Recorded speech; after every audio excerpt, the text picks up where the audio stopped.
मुअज़्ज़ज़ दोस्तों, welcome to Majid ग्रा YouTube channel. Mobile phone repairing की अगली वीडियो के साथ आपकी खिदमत में हाज़िर हैं।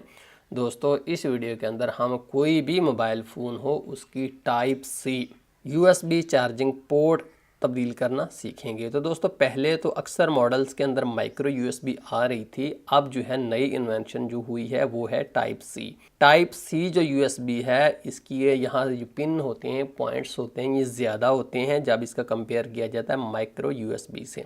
तो इस चार्जिंग पोर्ट को तब्दील करने में हमें सिर्फ एक प्रॉब्लम होता है, वो ये है कि हमें बहुत सारे पॉइंट्स को हैंडल करना पड़ता है। तो बहरहाल ये मुश्किल नहीं है। इंशाल्लाह इस वीडियो के अंदर मैं आपको डिटेल में और जितना मुझसे मुमकिन हुआ इंसानी काविश हुई आसान से आसान तरीके से आपको समझाने की कोशिश करूँगा। सारे के सारे स्टेप्स को, सारी की सारी डिटेल्स को गौर कीजिएगा, क्योंकि दोस्तों बाज़ औक़ात आप हर चीज़ नोट कर लेते हैं, कोई एक सिंगल पॉइंट आप मिस कर देते हैं और दरअसल उसी जो पॉइंट आपने मिस कर दिया होता है उसकी वजह से ही आपका सारा प्रोसेस फेल हो चुका होता है। इसलिए कोई भी पॉइंट आपने मिस नहीं करना ताकि हमारा प्रोसेस जो है फेल ना हो, क्योंकि प्रोसेस फेल होने का मतलब सिर्फ आपकी ही फेलियर नहीं है, उसमें मैं भी समझ लें कि फेल हुआ आपके साथ, क्योंकि मैं जब आपको सिखा रहा हूं तो मैं नहीं सिखा पाया तो कहीं ना कहीं मुझे ये लगेगा कि कमी मुझ में भी रह गई है। इसलिए बराए मेहरबानी पूरी तवज्जो दीजिएगा, क्योंकि अगर आप कामयाब होंगे तो मुझे घर बैठे बहुत खुशी मिलेगी। तो सबसे पहले मैं आपको बताता हूँ कि इसको तब्दील करने से पहले हमारे पास क्या क्या होना चाहिए। तो दोस्तों, सबसे पहले चीज़ जो आपके पास होनी चाहिए ना, वो बिल्कुल वैसी ही सेम टू सेम आपके पास चार्जिंग पोर्ट होनी चाहिए। उसमें कोई फ़र्क नहीं होना चाहिए। फ़र्क आने का मतलब ये है कि अब आगे चलना बिल्कुल फजूल है, कोई मानी नहीं है। अब उसके बाद मैं आपको बाकी चीज़ें बताता हूँ कि क्या क्या आपको चाहिए। तो दोस्तों, ये मेरे पास जो है 0.4 mm का सोल्डर है। 0.4 mm का सोल्डर, आम जो मोटा सोल्डर है हम 0.8 mm का यूज़ करते हैं, इससे काफ़ी पतला होता है। मैंने पहले भी बताया है कि मोबाइल फ़ोन रिपेयरिंग के अंदर चाहे आपने कोई भी काम करना हो, ये सोल्डर काम नहीं करना। आपने सिर्फ 0.4 mm का बारीक सोल्डर इस्तेमाल करना। कोई भी मोबाइल फ़ोन का प्रॉब्लम हो, मैं सबकी जनरल बात कर रहा हूँ कि सिर्फ 0.4 mm का सोल्डर। इसके अलावा दोस्तों, इस वीडियो के अंदर हम मैकेनिक की 183 सेंटीग्रेड वाली जो है सोल्डर पेस्ट इस्तेमाल करेंगे। सोल्डर पेस्ट अगर आपके पास नहीं है तो भी आपका काम चल जाएगा, आप इसके बगैर भी लगा सकते हैं, लेकिन थोड़ा सा काम को बेहतर बनाने के लिए इस वीडियो के अंदर मैं सोल्डरिंग पेस्ट इस्तेमाल करूँगा। रिकमेंडेड नहीं है, ये सुन लीजिए। उसके बाद दोस्तों, हमारे पास आप देख रहे हैं कि R300 मैकेनिक की डी सोल्डरिंग वायर है, इसको सोल्डरिंग विक भी बोल देते हैं। तो ये R300 मॉडल आपने यही मैकेनिक की अच्छे वाली लेनी है। आपने मार्केट में इस तरह की चीज़ें जो मैं आपको वायर दिखाता हूँ, ये देखिए, इस तरह की लो क्वालिटी की आपने इस्तेमाल नहीं करनी, क्योंकि अगर इस तरह की आप इस्तेमाल करेंगे आपका प्रोसेस फेल हो जाए तो उसका सीधा साधा मतलब ये है कि माजिद ग्रा ने ठीक नहीं बताया, और मैं चाहता ही नहीं कि मेरे मुअज़्ज़ज़ दोस्त किसी तरह भी फेलियर का उनको सामना करना पड़े। तो इसके अलावा दोस्तों, ये आप देख रहे हैं कि मेरे पास सोल्डरिंग फ्लक्स है। सोल्डरिंग फ्लक्स जो है, ये समझ लें कि पहले जैसे ब्रोज़ा इस्तेमाल करते थे, अब सोल्डरिंग फ्लक्स इस्तेमाल करते हैं। तो ये सोल्डर को एक जगह के ऊपर बैठाने के लिए बड़ी ज़बरदस्त चीज़ है, इसके बगैर सोल्डरिंग मुमकिन नहीं होती। अच्छा जी, उसके बाद दोस्तों हमारे पास ट्वीज़र होने चाहिए। ट्वीज़र के कोई जो है कायदे नहीं है, कोई भी ट्वीज़र आपके पास हो तो वो चल जाएगी। इसके अलावा दोस्तों, ये मेरे पास जो है यूनिवर्सल PCB होल्डर है, इसको भी हम इस्तेमाल करेंगे। इसके अलावा दोस्तों, ये मेरे पास एक ब्रश है, दांतों वाला ब्रश ही है। मैंने पहले दांत साफ़ करता था, अब मैंने नया ले लिया, इससे मैं मोबाइल साफ़ करता हूँ। और इसके अलावा दोस्तों, हमारे पास क्लीनर होना चाहिए। ये आप देख रहे हैं, क्लीनर कोई भी आपके पास हो तो वो काम दे जाएगा। मतलब ये नहीं कि जो मैंने यूज़ कर लिया आपने वही करना है, मकसद हमने ये है कि PCB को सफाई है। अब दोस्तों, हम उसके बाद बात करते हैं कि हमें क्या चाहिए। उसके बाद 3 नहायत ही इम्पोर्टेंट चीज़ें हैं। पहले नंबर पर हमें सोल्डरिंग आयरन चाहिए। तो सोल्डरिंग आयरन दोस्तों, पहले मैं इस तरह के देसी यूज़ करता था, लेकिन अब मैं इस तरह के जो है हाई क्वालिटी यूज़ करता हूँ। मैं दोस्तों को ये कहूँगा कि यार ये जो देसी है ना, इनसे काम करना मुश्किल होता है। नए दोस्त जो हैं मोबाइल फ़ोन रिपेयरिंग के अंदर आ रहे हैं तो वो ये यूज़ करें, क्योंकि उनको तो बिलखसूस चाहिए ना कि फटाफट उनका काम हो जाए। तो ये सोल्डरिंग आयरन मेरे हिसाब से मुनासिब नहीं होते, इसलिए मैंने भी इनको तर्क कर दिया है। इसके अलावा दोस्तों, आपके पास SMD रीवर्क स्टेशन होना चाहिए ताकि आप हीट करके पहले वाली को उतार सकें। अब एक चीज़ मैं आपको थोड़ी सी और बताना चाहूँगा, वो आपके काम को इन्हेंस करने के लिए है। अगर नहीं भी है तो काम चल जाएगा। बट अगर हो तो बहुत अच्छी बात है। ये दोस्तों देखें, इसके आगे अगर आप बिट पर गौर करें ना, ये जो मैं इस वक्त आपको दिखा रहा हूँ सोल्डरिंग आयरन, तो इसको कहते हैं 900M टाइप के किया, जैसे टके वाला पेन होता है ना उर्दू लिखने के लिए, ये बिल्कुल वैसे ही इस तरह की बिट है। तो ये बिट भी बड़ी कारआमद है, क्योंकि जब हमने कुछ जगह के ऊपर हीट को अचानक से ट्रांसफ़र करना हो किसी जगह के ऊपर, तो इसकी बिट आगे से छोटी है तो हीट ट्रांसफ़र नहीं होती, लेट होती है, जिससे प्रॉब्लम आता है। तो ये जो है ये हीट बहुत तेज़ ट्रांसफ़र करती है, इसलिए आपने ये भी सोल्डरिंग आयरन अगर आपके पास हो तो और भी बहुत सारी जगहों के ऊपर आपको काम आएगा।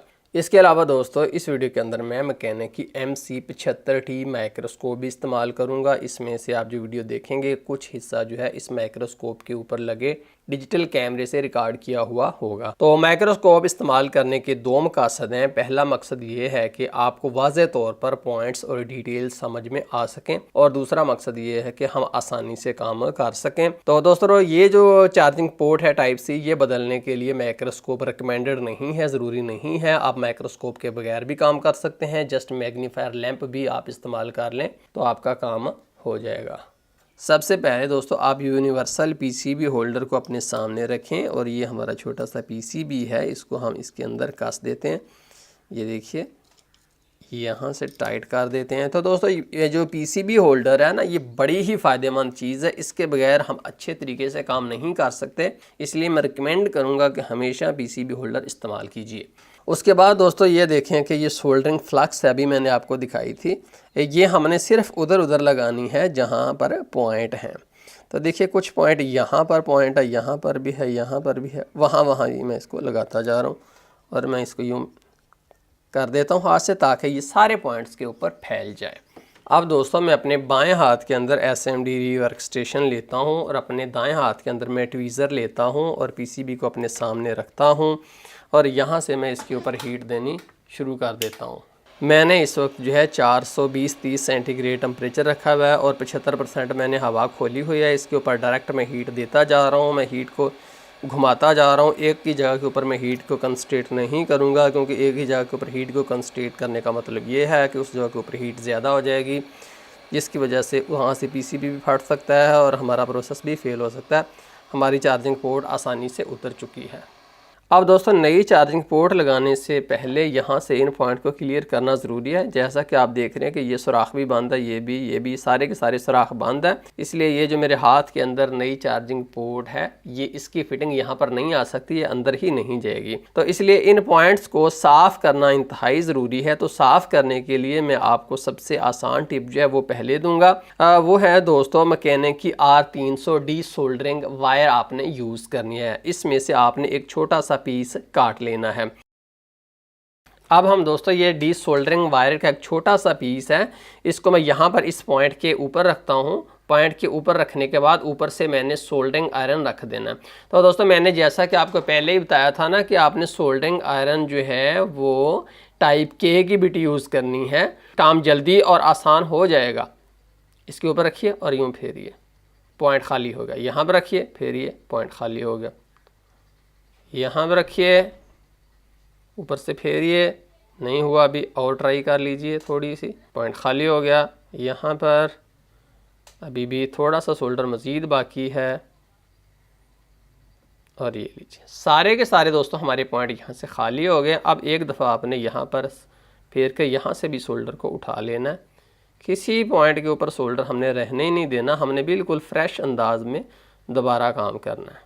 डी सोल्डरिंग विक के अलावा आप दोस्तों डी सोल्डरिंग पंप भी इस्तेमाल कर सकते हैं। आप यहाँ से इसको दबाकर लोड कर लीजिए। जो पॉइंट आपने खाली करना है आप उस पॉइंट पर पहले थोड़ा सा और सोल्डर लगा दें। अब आप जो है आपने सोल्डरिंग आयरन को यूं इसके नीचे लगाना है और ऊपर से देखना है कि क्या सोल्डर पिघल गया। जब सोल्डर पिघल जाए तो यूं आप खींच लीजिए सारे के सारे सोल्डर को। इसके अलावा दोस्तों आप सुई से भी खाली कर सकते हैं। आप जो है कोई भी सुई ले लें जैसे कि आम होती है, आप बोर्ड को पकड़कर एहतियात से यूं स्लो उसमें से आप सारे का सारा सोल्डर निकाल सकते हैं। ये तीनों टेक्निक्स याद रखिएगा, पहली काम ना करे तो दूसरी, दूसरी ना काम करे तो तीसरी। मैं नहीं चाहता कि मेरे मोअज़्ज़ज़ दोस्त किसी भी पॉइंट के ऊपर फंसें। इतना करने के बाद दोस्तों अपने ब्रश के ऊपर कुछ क्लीनिंग केमिकल डालना है और यहाँ से अच्छे तरीके से इन पॉइंट को साफ़ सुथरा निकाल देना है, क्योंकि इनके ऊपर किसी तरह की कोई अगर हुई चीज़ तो उससे हमारा प्रोसेस फेल हो सकता है। इसलिए आपने इन पॉइंट को बिल्कुल साफ़ और शफाफ निकालना है। दोस्तों जैसा कि आप देख रहे हैं कि मेरे पास मैकेनिक की 183 सेंटीग्रेड की सोल्डरिंग पेस्ट है, तो इसको मैं खोलकर इसमें से कुछ थोड़ी सी पेस्ट को ले लेता हूँ और उसके बाद मैं इसको इन पॉइंट्स के ऊपर लगा देता हूँ। यहाँ इन तमाम पॉइंट्स के ऊपर मैं इसको फैला देता हूँ। अब दोस्तों इन पॉइंट के ऊपर आप सोल्डरिंग आयरन को फेर दीजिए। जब आप इन पॉइंट्स के ऊपर सोल्डरिंग आयरन को फेरेंगे ना, तो ये पॉइंट जो हैं ये पहले से उठ जाएंगे, ये कली सारे के सारे ऑब्जॉर्व कर लेंगे, इनके ऊपर पॉइंट लग जाएंगे, ये पहले से बुलंद हो जाएंगे। ये लें जी। अब मैं इसको साफ़ करता हूँ, तो उसके बाद आप देखिएगा ये पॉइंट पहले से ऊपर को उठे हुए आपको नज़र आएंगे। एक दफ़ा फिर ब्रश के ऊपर क्लीनर डालिए और इन पॉइंट को अच्छे तरीके से साफ़ कर दीजिए। अब दोस्तों यहाँ पर तमाम पॉइंट्स का आप मुआयना एक दफ़ा कर लीजिए कि क्या सारे के सारे ऊपर को उठे हुए हैं, सबके ऊपर सोल्डर लगा हुआ है। उसके बाद आप दोस्तों सोल्डरिंग आयरन लीजिए, इसकी बिट बिल्कुल साफ़ और शफाफ होनी चाहिए और इसके ऊपर थोड़ा सा हल्का सा सोल्डर इसके ऊपर बिट के ऊपर लगा हुआ होना चाहिए। तो इसके बाद फिर मैं इसको पेस्ट में डालकर एक दफ़ा सुपर क्लीन कर लेता हूँ। हो गया। अब उसके बाद आपने इन पॉइंट्स को जस्ट छूना है। ये देखिए, इसको छुआ, इसको छुआ। हमने इन पॉइंट्स के ऊपर ज़रा सा इतना सा सोल्डर लगाना है कि थोड़ी थोड़ी सी सफ़ेदी इनके ऊपर आ जाए, थोड़ा थोड़ा सा सोल्डर इन पॉइंट्स के ऊपर लग जाए, क्योंकि इन पॉइंट्स के ऊपर सोल्डर लगा हुआ होगा तभी ये आसानी से अगले पॉइंट को चिमट जाएंगे। अगर यहाँ पर सोल्डर नहीं लगा तो ये अगले पॉइंट से इनका चिमटना मुश्किल है और कहीं हमारा प्रोसेस फेल ना हो जाए। तो इसके लिए आपने यहाँ पर भी मैं सोल्डर लगा रहा हूँ कि मेरे तमाम पॉइंट्स के ऊपर सोल्डर लग चुका है और ये आपको थोड़े थोड़े से सफ़ेद भी नज़र आ रहे हैं। दोस्तों ये हमारी टाइप सी चार्जिंग पोर्ट है। अब सबसे पहले हम इसको यहाँ पर इसकी जगह के ऊपर रख के देखेंगे कि क्या पॉइंट से पॉइंट बिल्कुल सीधा है, हर पॉइंट अपने अगले के सामने है, कोई पॉइंट आगे पीछे तो नहीं। अगर कोई भी पॉइंट आगे पीछे हुआ तो उसके बाद हम यहाँ से रोक देंगे, उस चीज़ को फिक्स करेंगे, फिर ही हम आगे चलेंगे। अब फिर मैंने उतार दी। अब यहाँ पर हम थोड़ा सा पहले फ्लक्स लगाते हैं। ये देखिए यहाँ पर लगा दिया फ्लक्स। इसको हम तमाम पॉइंट्स के ऊपर फैला देते हैं। उसके बाद दोस्तों आप दोबारा चार्जिंग पोर्ट को इसकी जगह के ऊपर रख दीजिए और इसका पॉइंट से पॉइंट जब बिल्कुल सीधा हो तब आप किसी भी चीज़ से, मिसाल के तौर पर स्क्रू ड्राइवर से, आप इसको ऊपर से प्रेस करके रखें, लेकिन पॉइंट से पॉइंट बिल्कुल सीधा होना चाहिए। ऊपर से आप इसको प्रेस करके रखेंगे और दूसरे हाथ से आप सोल्डरिंग आयरन जिसका टेम्परेचर 450 सेंटीग्रेड हो उससे आप इन पॉइंट्स को छुएं। आप इन पॉइंट्स को छूते जाएंगे तो ये आपस में एक दूसरे को पकड़ते ही जाएंगे, क्योंकि दोनों पॉइंट्स के ऊपर सोल्डर पहले ही लग चुका है, दोनों बिल्कुल रेडी हैं आपस में गर्म होकर आपस में फ्यूज़ होने के लिए। तब आपने एहतियात से सिर्फ पॉइंट को या आगे पीछे प्लास्टिक जो है उसको ना पिघला दीजिएगा, एहतियात से सिर्फ एज टिप जो है सीधी इस पॉइंट को टच करनी चाहिए।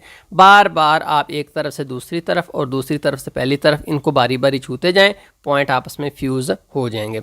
लेकिन दोस्तों अगर कोई पॉइंट यहाँ पर रह गया है, मिसाल के तौर पर वो आपको लग रहा है कि फ्यूज़ नहीं हुआ, तो फिर आपने उसको दोबारा सोल्डर लगाना है। आप सोल्डर वायर लीजिए, एक पॉइंट को थोड़ा सा सोल्डर लगा लीजिए, फिर दूसरे को, फिर तीसरे को। जो पॉइंट आप देख रहे हैं कि पूरे आपस में फ्यूज़ नहीं हुए, आपको जो है पॉइंट लगा हुआ नज़र नहीं आ रहा, तब आपने अज्यूम नहीं करना कि शायद यार नीचे से लगा हुआ हो। नहीं, आपको जब तक वो नज़र नहीं आता लगा हुआ तब तक आपने उसको लगा कर ही छोड़ना है। देखिए यहाँ पर मुझसे सोल्डर ज़्यादा लग गया तो अब ये दोनों पॉइंट आपस में फ्यूज़ हो चुके हैं। घबराना बिल्कुल भी नहीं, इसी सोल्डरिंग आयरन से हम एहतियात से इसको छिड़वा लेते हैं। ऐसे आप टच कीजिए, टच करके आप उन दोनों को, सोल्डर को थोड़ा सा साइड पर करने की कोशिश कीजिए, तो ये एक ही मिनट में एक दूसरे को छोड़ देंगे। तो इसलिए पॉइंट अगर मिक्स भी हो जाए तो फिर आप छुड़वा लोगे, कोई मसला नहीं है। तो अब दोस्तों इसके तमाम पॉइंट बेहतरीन तरीके से वेल्ड हो चुके हैं। अब हम लगाते हैं इसकी साइडों वाले पॉइंट। देखें, पहले हमने सेंटर वाले लगाए, साइडों वाले तो हमने लगाए ही बाद में। चारों के चारों हम साइडों वाले लगा लेते हैं। अब दोस्तों एंड पर चार्जिंग पोर्ट की अच्छे से सफाई कर दीजिए ताकि इसके अंदर जितना भी फ्लक्स है सारे का सारा धुल कर निकल जाए। तो दोस्तों ये था किसी भी मोबाइल फ़ोन का टाइप सी USB कनेक्टर तब्दील करने का तरीका। मुझे उम्मीद है कि आपकी मालूमात में भी इजाफा हुआ होगा, आपको समझ भी आ गई होगी। दोस्तों ये पूरा कोर्स देखने के लिए, जिसमें से आपने अभी सिर्फ एक वीडियो देखी है, आप हमारे चैनल को सब्सक्राइब कर लें, क्योंकि मैंने बिल्कुल बिगनर लेवल से लेकर एडवांस लेवल तक मोबाइल फ़ोन रिपेयरिंग की वीडियोस बनाई हैं। वो सारी की सारी आप देख लीजिए, इंशाल्लाह आप एक बेहतरीन कारीगर बन जाएंगे। तो एंड पर मैं आपसे लाइक मांगूंगा दोस्तों, प्लीज़ लाइक दे दीजिए, और कोई जहन में सवाल हो तो पूछिए ना कमेंट्स के अंदर। बहुत शुक्रिया आपका दोस्तों हमें देखने का। अल्लाह हाफिज़।